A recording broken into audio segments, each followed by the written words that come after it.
50টা টেলিভিশনে 50টা নাটক হয়নি কেন এখনো বিপ্লবের উপর? কেন শিল্পকলা একাডেমিতে 30টা নাটক আমরা পাই নাই? কেন বাংলা একাডেমি সব বিভিন্ন প্রতিষ্ঠানগুলোতে গবেষণা করার জন্য কাজ লাগানো লোক নামায় দেওয়া হয়নি? তিনি বলছেন না না না, নজরুল তো আমাদের হৃদয়েই আছে। তো তখন প্রশ্ন করছিলেন এমপি একজন, বলছেন জাতির ভিতর তো হৃদয়ই আছে, এটার সংবিধানের মধ্যে ঢুকেছেন কেন? নজরুল ইনস্টিটিউটের নাম অত্যন্ত অভদ্র জনচিত অশোভন একটা বর্বর আচরণ করেছে বিগত সরকারি ফ্যাসিস্টরা।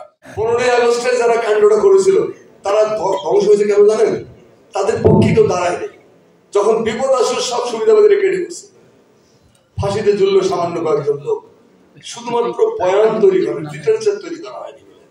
যদি সেটা করা যাইতো তাহলে পরবর্তীকালে 7ই নভেম্বরের পরাজিত শক্তি বাংলাদেশ দখল করতে পারত না। এখন আমি মনে করি এই বিপ্লবী কর্মকাণ্ডগুলোকে জন্য বাংলা একাডেমি, তারপরে শিল্পকলা একাডেমি, অমুক তমুক, বিটিভি, তারপরে 50টা টেলিভিশনে 50টা নাটক হয়নি কেন এখনো বিপ্লবের উপর? কেন শিল্পকলা একাডেমিতে 30টা নাটক আমরা পাই নাই? কেন বাংলা একাডেমি সব বিভিন্ন প্রতিষ্ঠানগুলোতে গবেষণা করার জন্য কাজ লাগানো লোক নামায় দেওয়া হয়নি? কেন কেন এখনো আমার 100টা সঙ্গীত পাইনি আমরা? কেন এই যে পত্রিকার যে 1 তারিখ থেকে 5 তারিখ পর্যন্ত যে ক্লিপিং গুলো আগস্টের, এই পত্রিকার কাটিং গুলো দিয়ে একটা প্রামাণ্য গ্রন্থ করা যায় না, এগুলো সিরিজ করা যায়? এটা করা হয়েছে পৃথিবীতে সব দেশে, হয়নি। শহীদদের উপরে বই বের করার উদ্যোগ নেওয়া হয়নি, হয়তো হয়েছে, আমি জানি না, উপদেষ্টা মহোদয় ভালো বলতে পারবেন। এগুলো এখন আমাদের দরকারি, নজরুলের সাথে এগুলো প্রাসঙ্গিক। তো একটা কথা বলেছে যে জাতীয় কবির সাংবিধানিক স্বীকৃতি, আমি বলি এ নিয়ে বহুবার উদ্যোগ নেওয়া হয়েছে, নানান তাল বাহানা করে তা দ্বারা একটু অখুশি।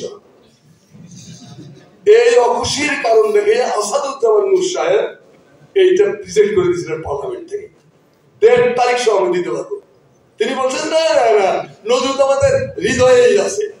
তো তখন প্রশ্ন করছিলেন এমপি একজন, বলছেন জাতির ভিতর তো হৃদয়ই আছে, এটার সংবিধানের মধ্যে ঢুকেছেন কেন?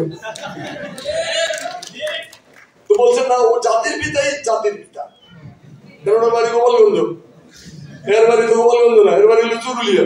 সমস্যা, স্মৃতি বিজড়িত স্থানগুলো সংরক্ষণ করতে হবে, অথবা ফলকায়িত করতে হবে, নজরুল পর্যটন চালু করতে হবে। নজরুল ইনস্টিটিউটের নাম অত্যন্ত অভদ্র জনচিত অশোভন একটা বর্বর আচরণ করেছে বিগত সরকারি ফ্যাসিস্টরা। নজরুল ইনস্টিটিউটের আদি নাম হলো নজরুল ইনস্টিটিউট, এর মধ্যে সম্মান আছে। এখন লাগাই দিয়েছে কবি নজরুল ইনস্টিটিউট। এটা কিন্তু শিবলির দোষ না, এটা রশিদ হায়দার সাহেবের জামানায়, রশিদিয়া জামানায়। তো রশিদিয়া জামানায় হওয়ার বলে কেন করা হয়েছিল? তাহলে জাতীয় কবি কেন করা হয়নি? জাতীয় কবি নজরুল ইনস্টিটিউট, সেটা তো করা হয়নি। তাহলে এখানে কি করা হয়েছে? নজরুলকে 8-10 জন সাধারণ কবির সাথে মিশিয়ে দেওয়া হয়েছে। সেই কারণে নজরুলের বাজার ভাঙতে গেছিল, সেই একই কারণে এখানে এই কাণ্ডটা করা হয়েছে। হয় নজরুল ইনস্টিটিউট করো, অথবা জাতীয় কবি নজরুল ইনস্টিটিউট। কবি কি নজরুল সাধারণ কবি? সমর্থন করেন? পাবলিক বিশ্ববিদ্যালয়ে কিন্তু নজরুল পড়ানো হয় না।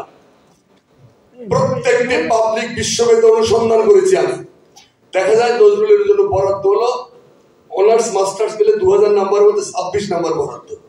এই 26 নাম্বারের 13 নাম্বার কম্পালসারি, 13 নাম্বার হলো অপশনাল। এই 13 নাম্বার যেটা কম্পালসারি, তারও আবার বিকল্প আছে। এমন কৌশলের সঙ্গে কলকাতা বিশ্ববিদ্যালয়ের সিলেবাসকে ফলো করে আমাদের বিশ্ববিদ্যালয়গুলোতে সিলেবাস প্রণয়ন করা হয়েছে যে নজরুলকে না পড়েও একটা ছেলে মাস্টার্সে ফার্স্ট ক্লাস পাস হতে পারে। বলেন কোথায় যায়? বিপ্লবের চেতনার সাথে কি সাংঘর্ষিক নয়? নজরুল পর্যটন চালু করেছিলাম, এটা খবর দিয়ে আমি শিবলিকে বলবো যে এখন একটা অনুকূল আবহাওয়া, নজরুল পর্যটন স্টার্ট ফোর্ডে, তারপরে গেটেতে দেখতে যে, হাফিজকে দেখতে যে আমার চোখ খুলে গেছিল। আরে এর উপরে ঝাঁকে ঝাঁকে টুরিস্টরা যায় এগুলো দেখার জন্য। ওয়েবসাইট রবীন্দ্রনাথের উপর আছে 60,000 ওয়েবসাইট, নজরুলের উপর গুনে গুনে 20-30টার মতো পাওয়া যায়। জাতীয় কবি বলে আমরা গাল ফুলাচ্ছি, কিন্তু ওয়েবসাইট নাই।